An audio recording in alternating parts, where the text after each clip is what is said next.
नमस्कार बच्चों। बीए प्रथम वर्ष के पाठ्यक्रम में हम इस समय कर रहे हैं नीति शतकम का अध्ययन और उसमें हम मूर्ख पद्धति के श्लोकों को पढ़ रहे हैं। उसी क्रम में आज के श्लोक पर हम पढ़ते हैं, तो प्रारंभ करें आज का जो श्लोक है, क्योंकि मूर्खों के लिए बताया गया है।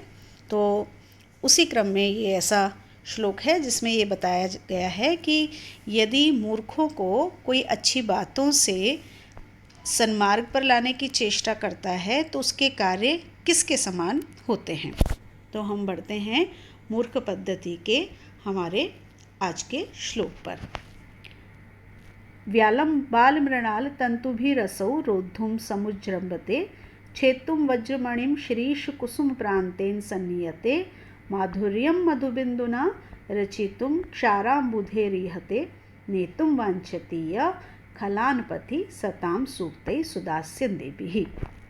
यहाँ पर भर्तृहरि जो बता रहे हैं उसमें ये उन्होंने बताया है कि अच्छी उक्तियों से यदि हम सोचें कि दुष्टों को, दुर्जनों को सन्मार्ग पर लाया जा सके तो वो कदापि संभव नहीं होता है। तो ये इसका प्रसंग है जिसे आपको श्लोक के बाद लिखना होगा। अब हम इसका अन्वय देखते हैं। अन्वय उस क्रम में शब्दों को रखना जिस क्रम में हम उसके अर्थ को करेंगे। यः सुदास्यन्दिभिः सूक्तैः खलान् सतां पथि नेतुं वाञ्छति असौ बालमृणालतन्तुभिः व्यालं रोद्धुं समुज्जृम्भते शिरीषकुसुमप्रान्तेन वज्रमणिं छेत्तुं सन्नीयते मधुबिन्दुना क्षार अम्बुधेः माधुर्यं रचयितुम् ईहते। अब शब्दार्थ की ओर चलते हैं हम।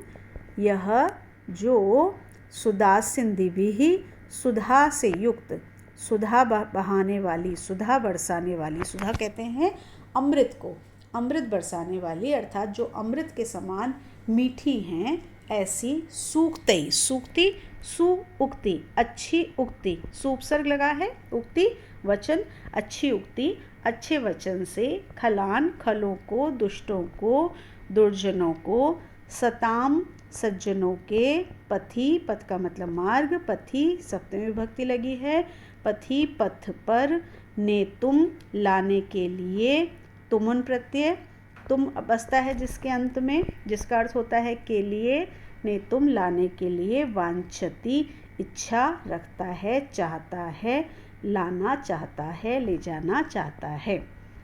असौ वह व्यक्ति बाल मृणाल तंतुभिः, बाल मृणाल जैसे कोई बालक होता है तो यहाँ पे मृणाल के लिए कहा है, कमल नाल के लिए कहा है। तो कैसा कमल नाल? जो बालक के समान कोमल है। तो कोमल कमल नाल के तंतुभी, तंतुओं से, उसके रेशों से, व्यालम हाथी को, रोद्धुम रोकने के लिए, समुज्जृम्भते इच्छा करता है, प्रयास करता है, प्रयत्न करता है। शिरीष कुसुम प्रांतेन, शिरीष के पुष्प के किनारे से, वज्रमणिम वज्रमणि को, वज्रमणि हीरे को कहा जाता है, कठोर जो होता है, तो कठोर वज्रमणि को, हीरे को, छेत्तुं काटने की, सन्नीयते चेष्टा करता है, इच्छा रखता है, प्रयत्न करता है। मधु बिंदुना, मधु की बिंदुना, मधु शहद की, बिंदुना एक वचन लगा है तो इसका मतलब शहद की एकमात्र बूंद से, केवल एक बूंद से, क्षाराम्बुधेः, क्षार खारे, अम्बुधि, अम्बुधि का मतलब है समुद्र। ध्यान रखिए, हम पहले भी चर्चा कर चुके हैं कि जल के किसी भी पर्यायवाची के बाद में यदि धी लग जाता है तो उसका होता है जल को धारण करने वाला अर्थात समुद्र।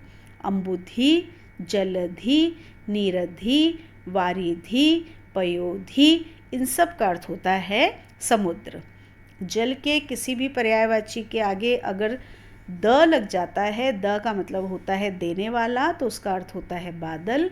जलद, पयोद, वारिद, नीरद, इस तरह से अम्बुद, कोई भी जल का पर्यायवाची उसके आगे अगर हम द लगा दें तो उसका अर्थ होता है बादल। और जल के पर्यायवाची के आगे यदि हम ज लगा देते हैं तो उसका अर्थ हो जाता है ज, मतलब जन्म लेने वाला। तो पानी में जन्म लेने वाला, ये अर्थ दिया है कमल को। पानी में बहुत कुछ उत्पन्न होता है, लेकिन ये कमल के लिए कहा गया है। जलज, पयोज, वारिज, अम्बुज, नीरज, तो इन सब का अर्थ होता है कमल। तो आपको कभी भी पर्यायवाची की आवश्यकता होती है तो आप ध्यान रखिए किस तरह से जल का कोई भी पर्यायवाची लेकर के उसके आगे आप द, ज या धी लगा करके समुद्र के अर्थ में धी, देने के अर्थ में द मतलब देना, देने के अर्थ में बादल, ज मतलब जन्म लेना, जन्म लेने के अर्थ में कमल को लगा सकते हैं। तो उन्होंने कहा क्षाराम्बुधे, खारे समुद्र को, माधुर्यम मधुरता से युक्त, रचयितुम इहते, मधुरता से युक्त करने की चेष्टा करता है या उसको मीठा बनाने की इच्छा रखता है। अब देखिए कि तात्पर्य क्या है इसका।